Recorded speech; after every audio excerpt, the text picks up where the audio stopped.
Hi, my name is Patrick, and this is Crossroads Clubhouse, and I'll be giving you a tour, so come with me.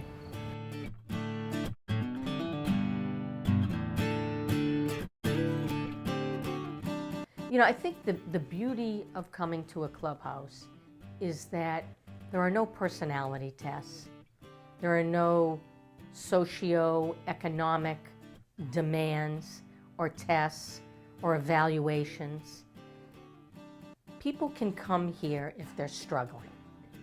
And if they're struggling, we want them to come here and to get support.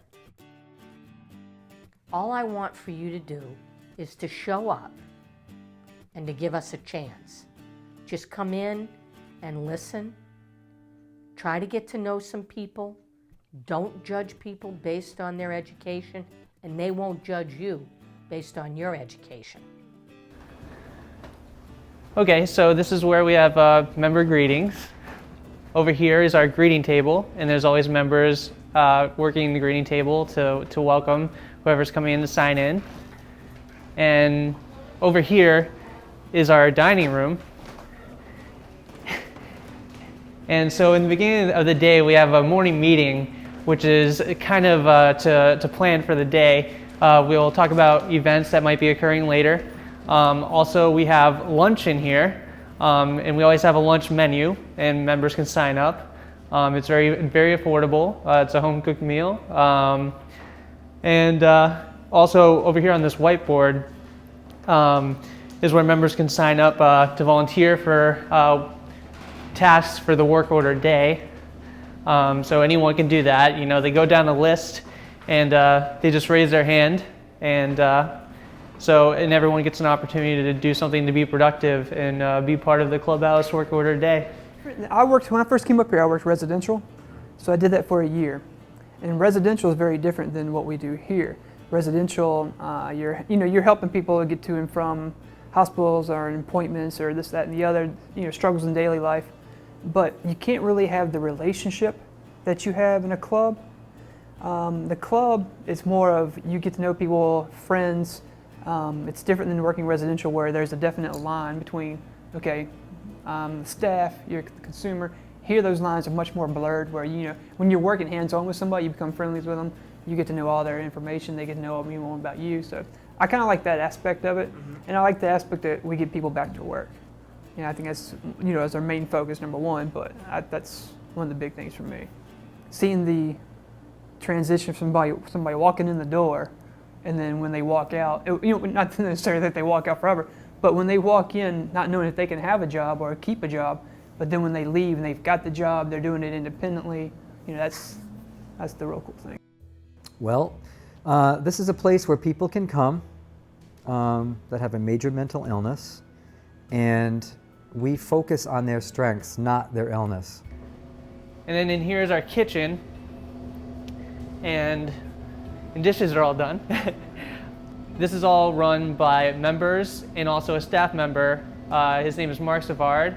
An opportunity came up here at Crossroads, and I was the director of housing for a while, and we lost funding. So it was sad because it was a new opportunity. It was a little bit of a pay hike, which most people in human services know we're not here for that. So I ended up, miraculously, an opening came up in the kitchen. He has a very good culinary background with the Johnson & Wales to get his education in cooking. So this is a really fun hands-on part of the clubhouse. It's really good for members to learn how to cook because these skills can be taken back home, and it's a really necessary part of life to be able to make yourself a good home-cooked meal. So that's kind of educational, but it's also a good opportunity for teamwork within the clubhouse. And also we have a huge thing on being sanitary. They wear latex gloves, and in this room we have some cleaning supplies and a freezer. Oh, and this is one of our Halloween props. We have a Halloween fundraiser every October. And we have people from the community, even like high schools, volunteer to help out. And we decorate the whole place, make it look haunted, and people do a walkthrough. It's a fundraiser, so any of that fundraiser money would go straight to the clubhouse. And clubhouse members get to volunteer and dress up in costume, and it's a really fun event. It's like it's one of my personal favorites. I get to dress up as a skeleton or something like that, and get to scare little kids, and we even scare some of the adults too. So that's it for our kitchen. Well, I'm the employment coordinator, and so it's my job to help people get back into employment. And one significant thing that I do recall is when I had first started, I was very successful because the economy was better 7 years ago. I was very successful in getting transitional employment jobs, which is our first level of employment for members to go out and get supports in their employment endeavors. And we had this one particular member who hadn't worked for almost 20 years. And we also had a staff person who came back after about 10 years and knew of this member and knew of his potential, which most of us had not been aware of, and she saw the potential again. So by her returning and knowing of this member, she thought, oh, I think this would be a good match. And so by knowing that she had this insight, we went with that, and this particular member, after 20 years of having not worked and was very successful. And so I kind of get goosebumps just thinking about it, because after 20 years, this person was bringing home a paycheck. And so just the idea of that, after 20 years, you know, I mean, who would have thought? I mean, would not have thought that. I would not have seen that. This person didn't show me that potential, didn't express that desire. But because of this particular staff person and seeing this insight, we all ran with it because we trusted this staff person's insight, and lo and behold, it was successful. So that was something that really was significant to me, to the point of somewhere on these walls is a plaque acknowledging this person's success because of that, through Riverside Community Care, because of it. The Clubhouse is a program that's throughout Massachusetts, and it's designed to help people who have hit a bump in the road of life and maybe out of work, transitioning with housing, needing some services to get back on their feet. This is one of the most successful programs that I've seen in all of my time, either as an attorney in town or a public official, in helping people to transition. And I hope that the success story here at Target both encourages more people who are in need of help to not stay home alone wondering what the next step is, but to visit the clubhouse and get that help in whatever it may be, whether it's personal services, housing, or employment, but also to encourage employers to see the success here with Target and help with opportunities, because getting a job is the first step, absolutely, back to independence. So thank you very much for all that you've all done on this, and for your success, because your success is what shows others that this can be done. So thank you. Thanks. Over here on our left is the reception area. And the reception area is always run by volunteers. This is John G. and Mike Borey. And any phone calls that come into the clubhouse will be answered by whoever's volunteering here. So John and Mike here would be answering a call, and he's actually answering a phone call right now.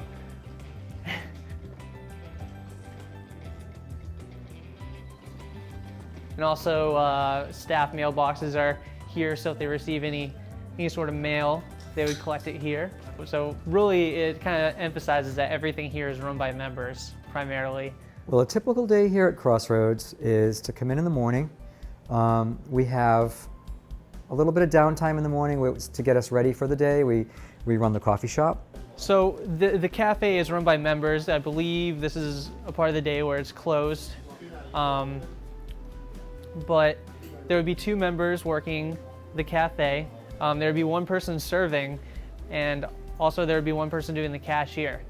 And really the purpose for this is to give them a non-specific job experience, because you know, being a server or a cashier is a reoccurring theme, you know, in you know, jobs out in the world. So this really gives them kind of entry-level experience on that, so they can be prepared to apply for one of those jobs.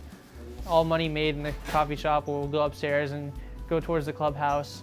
So it's whenever somebody buys a food or a coffee here, it funnels back into the community, and so it's a way of gathering funds, and so it keeps us fed and hydrated, but it also funds the clubhouse. We have our morning meeting, which is a gathering of all of us to talk about what's going on in the state, what's going on here at Crossroads, what's going on in people's lives. After that, we have a unit meeting, which people belong to a unit, and it gives the consumers a sense of belonging. That's where they go, that's their home base. So we go for about 15 minutes and we go over things going on in the unit. There's a lot of new changes here with the contracts and so forth. And people decide what they want to do for the day. So then the meeting is over and then we get to work. And here is one of our main meeting rooms. We call it the white room, even though it's green. And it used to be completely white, and that's why we call it the white room. And one of the main clubhouse meetings that occurs in here is called house meeting, and that's held like every Wednesday.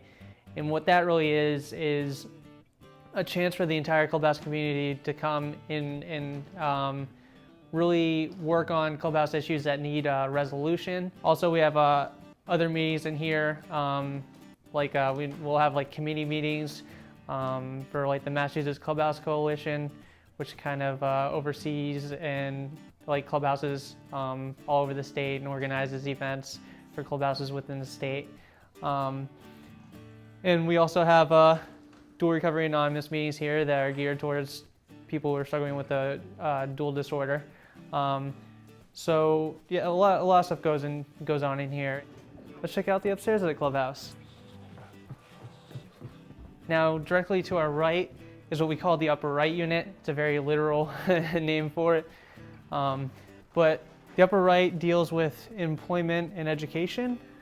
I'm the education coordinator, so I generally help people try to get back into school or get them set up with certification programs. So right now we have about 4 people enrolled in college, undergraduate studies, and we have 1 person starting in the fall in the pharmacy tech program. So we have this grant that's given to us, and basically it sends someone back to school that ends in a certification, and they're able to go back to work. So. Well, we're an education vocational community. We help people get back into work, and we help people, increase their education level. We're a place to belong, a place to come back to, a place to have meaningful relationships. And without that, it's an unfulfilling life. It's not a reason to get out of bed, and we give people reason, we give people hope. So I think that with all of that having said that, it's a great roof to be under. So I think that if somebody doesn't understand us, they need to come through our doors and be under our roof for a day or even an hour and experience what it really can be like. There's not a person that I've seen or had come through our doors that hasn't been enlightened in some way by spending a few minutes here. So it's definitely a need in our community, and something that's definitely enlightened me as well. And I'm going to date myself here, but I've been in human services for over 30 years, and it's an incredible community here. This is a really important part of the clubhouse, because the clubhouse movement is really geared towards helping members improve or attain employment or education so they can advance further in life. And really unique to the clubhouse is our transitional employment program. What happens is the clubhouse will go to a business like Home Goods, for example, and they will explain what the clubhouse mission statement is to the employer, and they will apply for a position that belongs to the clubhouse. And what the clubhouse does is they take a clubhouse member and fills in that position and acts as a support system. And here is our our Cross Currents newsletter board, display board. And this unit also deals with our newsletter. And this is also organized and developed by both staff and members. And here we have articles in relation to stigma, because that's a big thing that we battle within society, and how they view mental illness. It's really good for members to be able to have an opportunity to express themselves. So our newsletter is a perfect opportunity for that. And this is where the upper right will have their morning meeting, where they have a board similar to downstairs where they would volunteer for certain tasks throughout the day. And again, this is run the same way. People go down the list of tasks and people raise their hands to volunteer for what they'd like to do. And the upper right is really cool because we have computer access up here. Not all of our guys are going to have jobs. Sometimes it's just coming in is the big accomplishment. So just seeing that turnaround, where somebody's very timid walking into the door to where they are hanging out and they're feeling comfortable in a room with 20 people. So I mean, sometimes everybody's on a different scale, so that's kind of cool. And down here is our upper left unit. And the upper left unit is responsible for administration and data entry and member records, which are kept confidential. And here in this room is where we deal with kind of the financial stuff. Any money made within the clubhouse, like the coffee shop, will come up here and be counted by members, and it will be written down on paper and then later entered into our computer database. Everyone in the upper left that deals with anything confidential has to receive confidentiality training.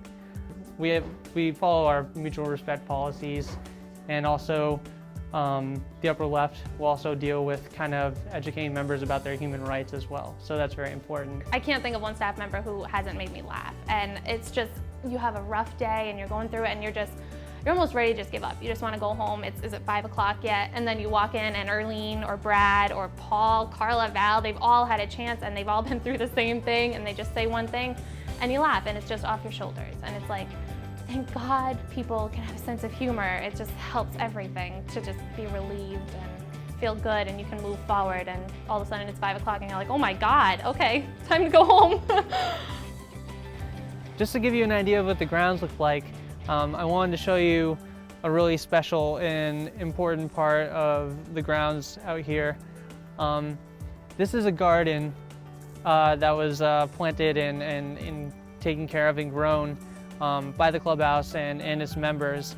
And it's a memorial to pay respects for clubhouse members who have passed away. So it's really near and dear to our hearts. And every year we do have a ceremony of remembrance for our clubhouse members. And this is our backyard, which is a pretty spacious area for the clubhouse. As you can see here, the yard is very well kept up with. Members actually mow the lawn and take care of the yard to keep it in tip-top shape. And this badminton net here, or volleyball net, was left up because we put it up for this cookout that we have every year, where every clubhouse pretty much in the state is invited, and members can bring their family and friends. Pretty much anyone who wants to come to our cookout can. Over the summer, there's a lot of yard games out here. A lot of people taking advantage of the beautiful weather. It's really healing to be able to get outdoors and have a really nice space to do that. So it gives a lot of breathing room. We're very fortunate to have this space here.